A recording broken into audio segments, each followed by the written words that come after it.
make your day richer than it was before. Got some good times knocking upon your front door. It's the Richard Wilmore Show.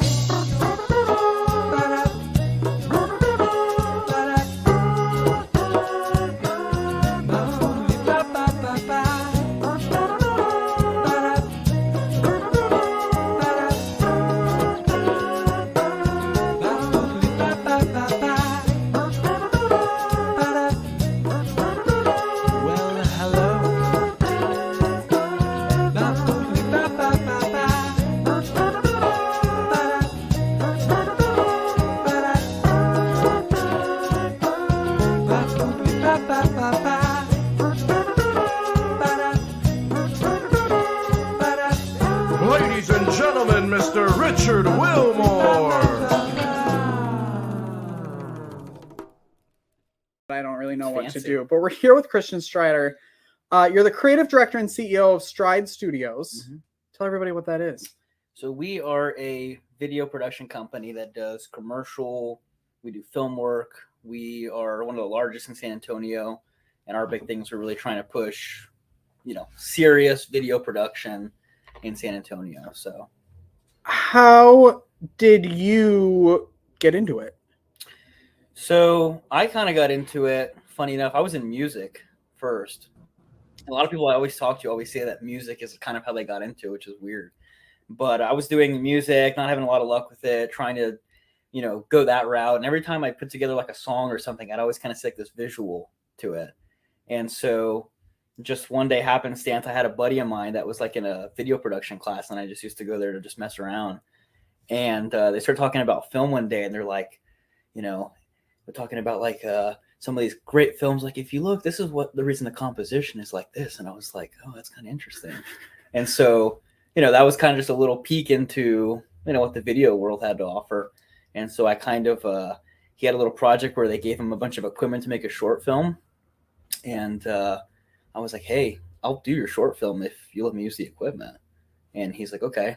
And so we started doing that. And then after that, I fell in love. And right out of high school, I just started going for it full time. That's a good barter system. Yeah. Just let me Doing do his that. work. Yeah. What's your advice for filmmakers who are just starting out? Because you've been doing it for how long? About 7 or 8 years now. It's funny because honestly, it's always kind of a different thing depending on what works best for somebody. I know a lot of people always talk about school as kind of being a path. I didn't go to school myself. I think it really depends on the person, because school's a big investment for something that, we're doing, where there's honestly tons of free resources out there. There's, YouTube, there's all these websites, there's so many things you can do that you can honestly get it for free and kind of learn it. But it's just, I think it comes down to whether or not somebody feels comfortable in that environment. Some people like kind of the mentorship aspect of, getting the formal education and things like that. But even if that's kind of your route, I think there's so many production companies that are willing to intern and basically give people free training, even just in San Antonio, that I think honestly there's paths to kind of not have to take that big investment. And honestly, just being around people that do it is probably the fastest way to learn. I think a lot of people can get a lot of foundation from just kind of what they can get online, but then just being immersed in it, whether they're interning or just, start to say, hey, I'll do this project for you for free or whatever. Just getting hands-on as quick as you can is honestly the fastest way to get into it. Did you grow up in San Antonio? Yeah. I've been here for a little over 4 years, and not that I didn't think there would be any, but I'm shocked at how much talent and entertainment is happening here. Yeah. You're probably not surprised by that at all. You're probably like, well, I'm in it. So well, no, it's weird because even when I started doing it, I thought it didn't exist here either. Mm-hmm. I was in San Antonio, because it's almost like everybody in San Antonio is very kind of isolated and very almost everybody lives in their own little bubble. Mm-hmm.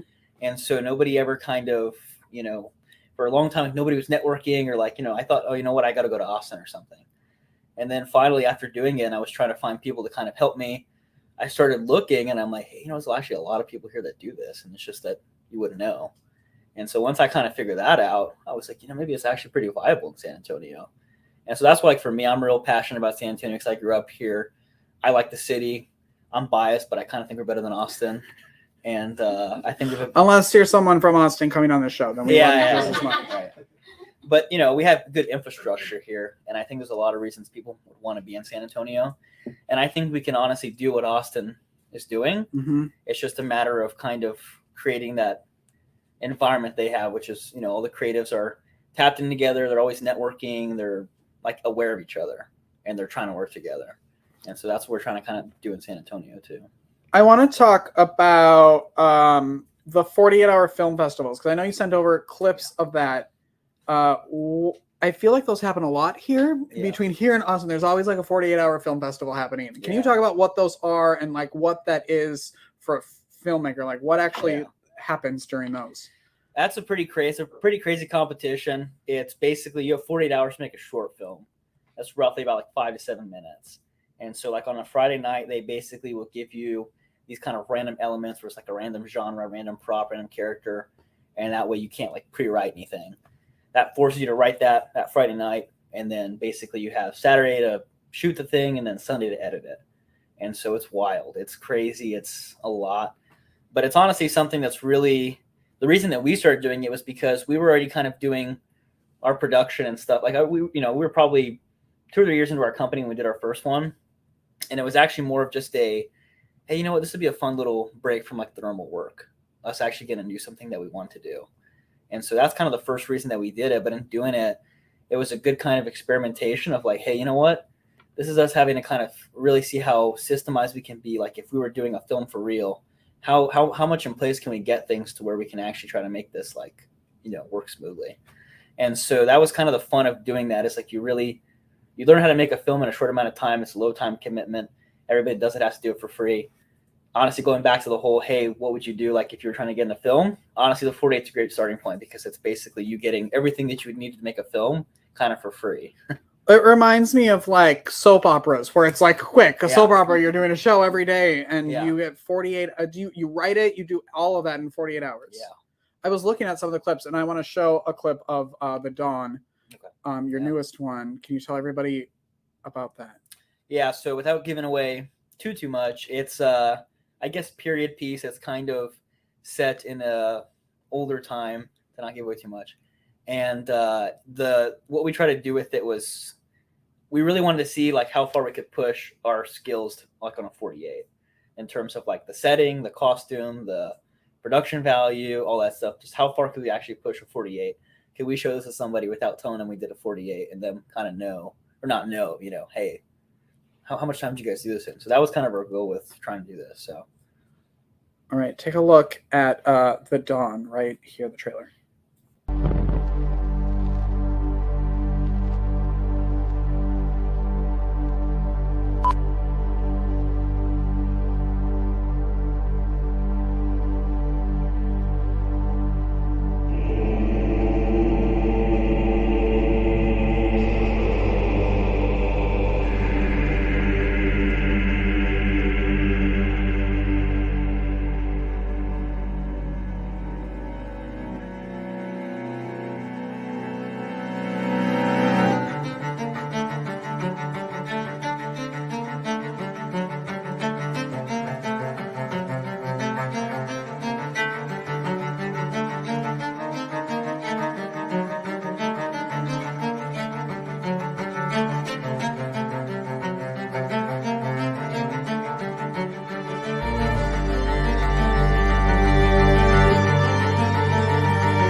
This new world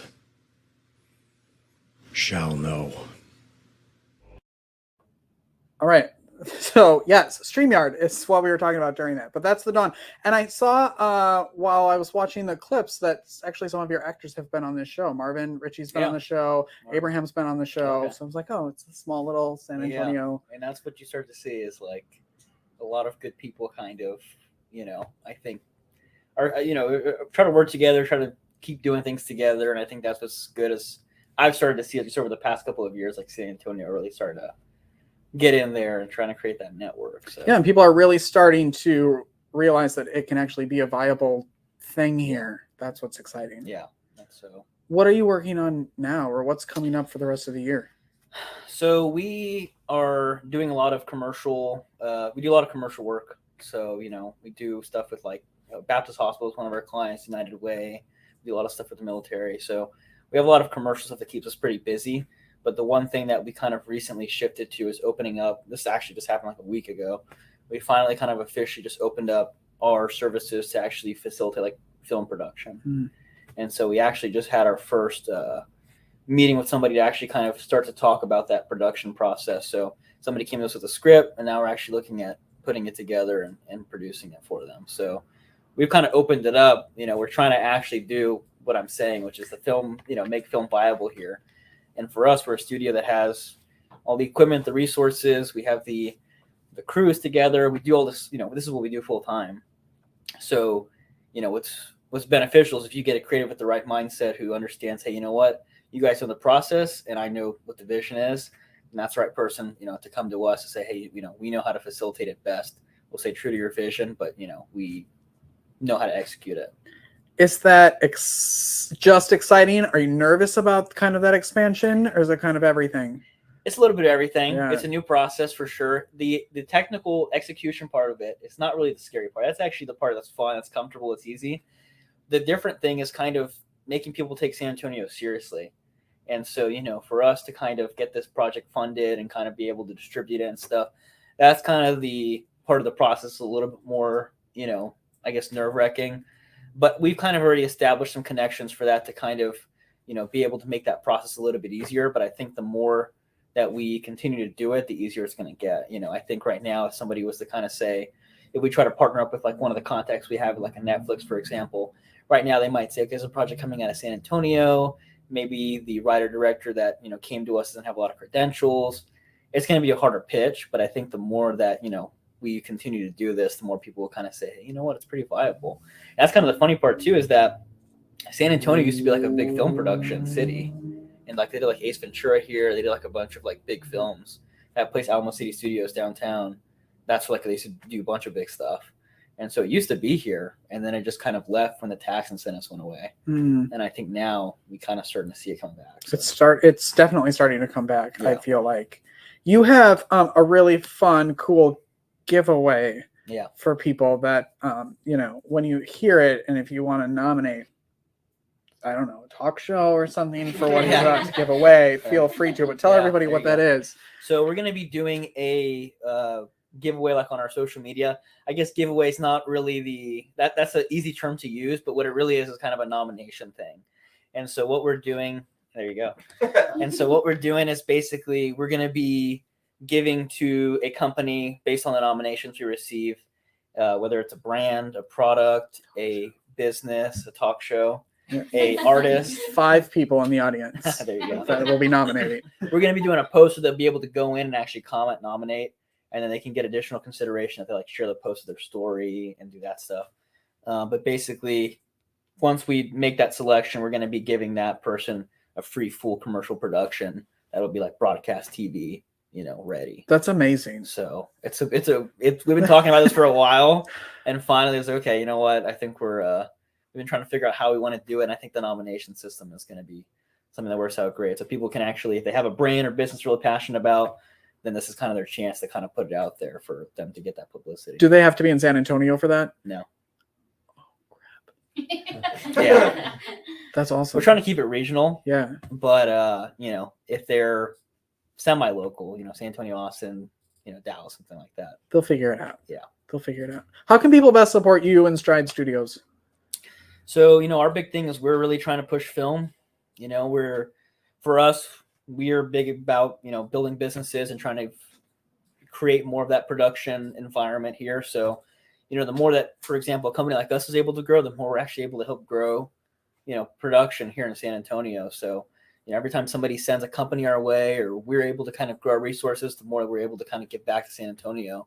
And that's what we've been trying to do. So the more that we, continue to grow our commercial business, the more we're able to kind of grow the film side as well. And so that's a big part, is just, that if somebody is interested in doing this for a living, even just reaching out to us and making us aware that they are here and they exist, that's a big thing too, because so many people just think they see it and they're just like, oh, that company would never respond to me. And it's like every single time we look at every single person that will send us something. And so I know that you send a DM on Instagram and then they're here in your little studio. Yeah. Christian, thank you so much for being here. Yeah, thank you for having me. Come back whenever come back when my commercial is staging, obviously, but come back anytime you want. Yeah, awesome. Thank you very much.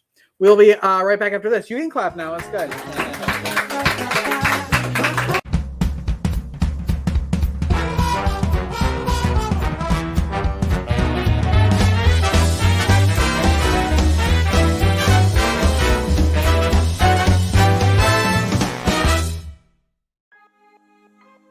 I'm Stacey Andon, a life and business coach, here to help people do it their way and create amazing results in their life.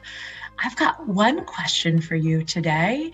I want you to think about a dilemma, big or small, something you're not quite sure you know the answer to.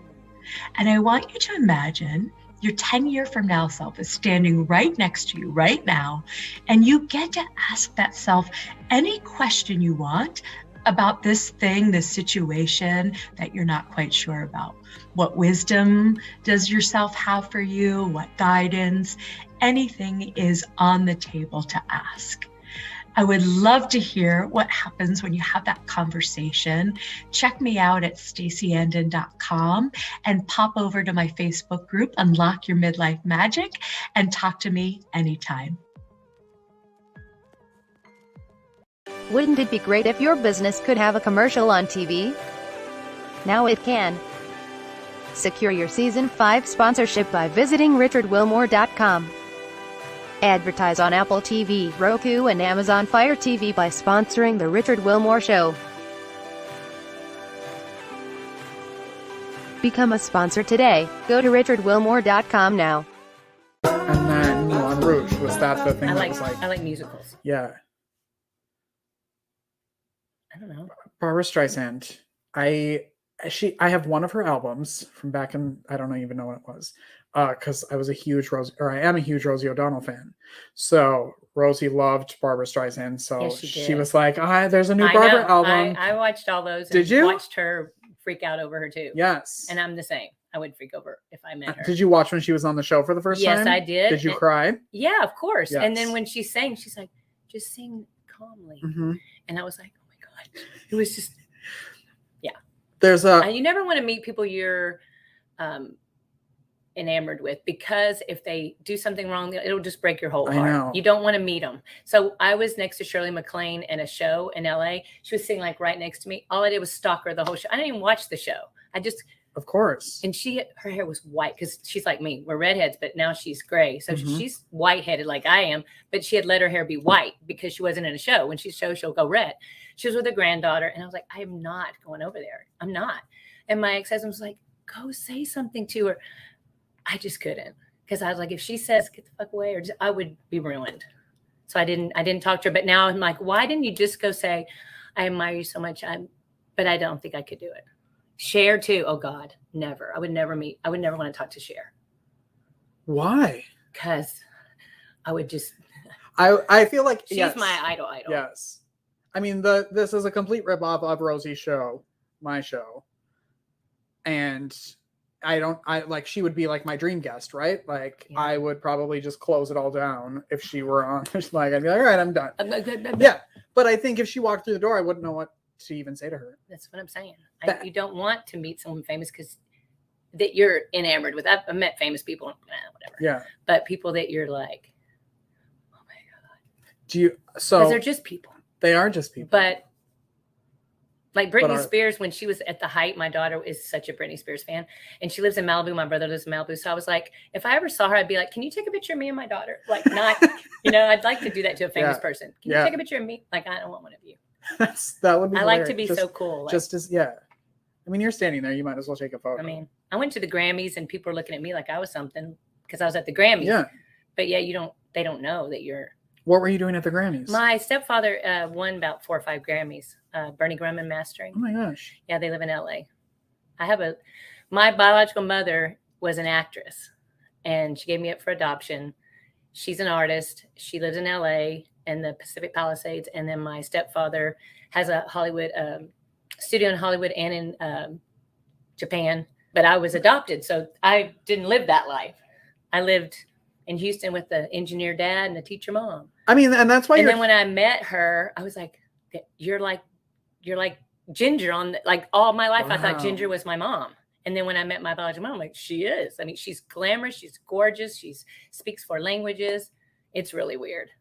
I have all these siblings I've met. I have a huge story I could tell. I just wanted to start there. And that's why you're here. You wrote a great book. Everyone is special. I'm going to put it up there. That's even bigger so people can see it. Tell everybody how this came about. Because I just had friends who adopted a child and I was looking for a book and I didn't find yours. I found another one, but it was really hard to find a book. So I'm guessing that's probably where that came from, why you chose to write it. Yeah, it's very hard to find an adoption book, plus one that's from the adoptee point of view. This is from an adoptee person to another, so we understand each other. A lot of the books are either very medical, like they have a baby and they give it away, and it's just not kid friendly. I wanted a book that would answer some of the questions that I wish I would have had answered, plus open dialogue between families. So I have a lot of questions in there to open that dialogue. I love that. When did this come out? And how come I've known you for a little while. Mm-hmm. We've been Facebook friends and I didn't even know this existed. How come? A couple of years ago, Andy Thornton and I teamed up together. He did the illustrations because I knew I wanted shape people.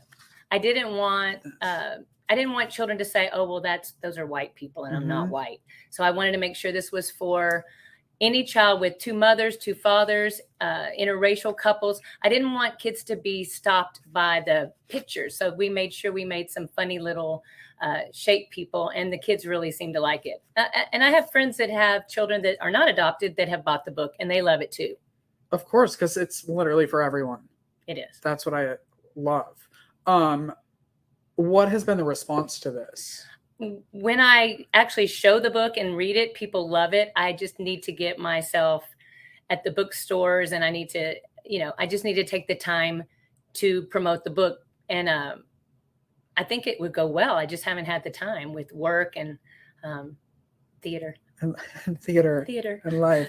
Well, that's why you're here. We're kicking off the publicity tour of Everyone is Special. Where can people get the book? It's on Amazon, Amazon.com. You can type my name in and it might come up, or you might type in Jana Drew book, but it's on Amazon for $10 and it's easy to get. What was because this is the first book you wrote. So what I want to ask, like, what the writing process was like for a first time. Well, author. I literally was writing on little stapled paper. And I wrote the words, and I had all the words written, and I just couldn't do the illustration. So I just put it under the bed. It's not going to happen. And then finally, when I met Andy Thornton, and I love his illustrations, I was like, you know what? Maybe he could help me with the illustrations, and then the book could really happen. And then we published it through Amazon. So Amazon prints it. They did a beautiful job. It's available to anyone because Amazon's everywhere. Mm-hmm. So we did it on Amazon. It was really easy. It's so cute. And that's what I noticed as soon as I saw the cover. I was like, oh, everyone, like all shapes, all sizes. It's the first thing I thought of when I saw the book. Can you read a little bit of this? Sure. With me? Sure. Because I want people to my favorite thing is to listen to audiobooks read by the author. Okay. Is this a good way? Yeah, it's perfect. I am special. You are special. Everyone is special.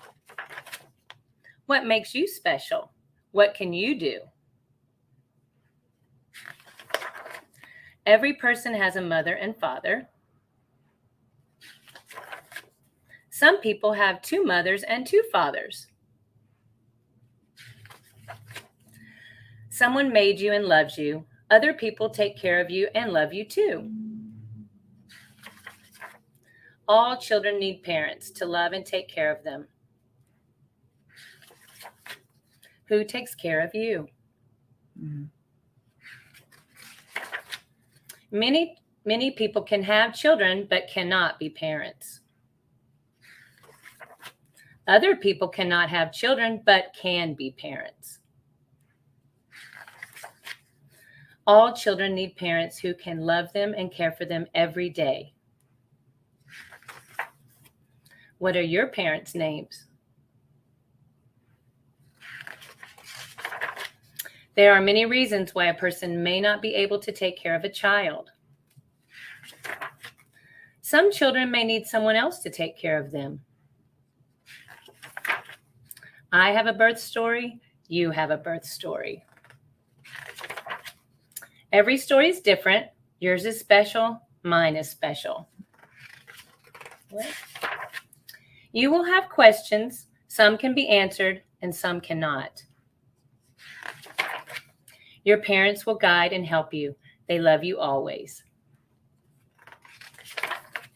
I am special because I have many people who love and care for me. You are special. Everyone is special. It's so sweet. You must be so. I hope you're so proud of yourself for this, because I think it's something that's so needed for adopted kids, for foster kids, for just any kid. I think there's a lot of stress out there for everybody, and I think that's so for any. I call them like the little island of misfit toys, you know, like anybody who's special and different and creative, and but also children who are from the traditional family, they need to understand that someone in their class may have 2 mothers or 2 fathers, and they need to be able to say, oh yeah, that's no big deal. Yeah. They're just like me. We're all the same. We're all special. So I wanted all children to feel like this is just your story, instead of your story is so different. There's a lot of different ways to make a family. Yeah. How did writing this book change you, if it did? I think it healed me in the way that all the things I wanted to be said to me, I said to myself.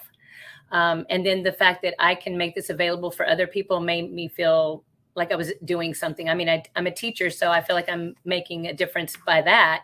But this was another more intimate way to connect to children and families. You're also an amazing actress. So do you have anything coming up?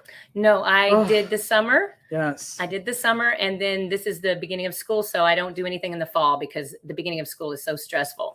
After Christmas, I probably will do something. Okay, good. Come back and please sit back in the chair and promote whatever you're doing around Christmas. Thanks so much for having me. Thank you. Go get the book. Everyone is special right there. You can get it on Amazon. I'll put it up right now. There we go. Thank you so much for being here. Thank you so much. We will be, go away. We will be right back after this.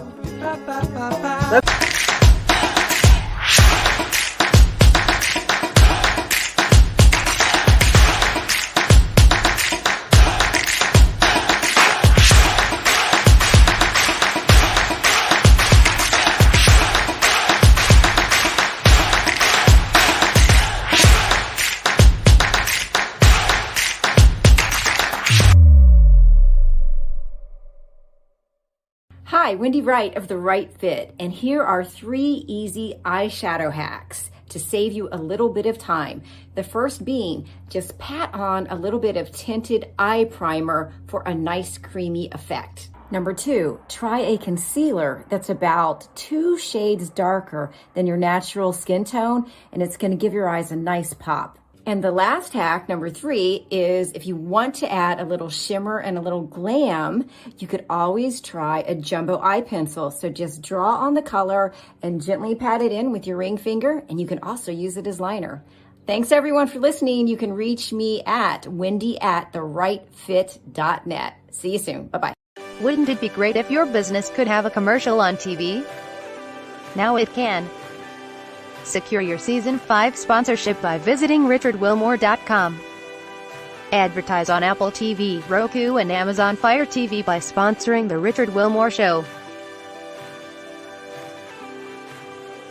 Become a sponsor today. Go to richardwilmore.com now. It's the Richard Wilmore Show.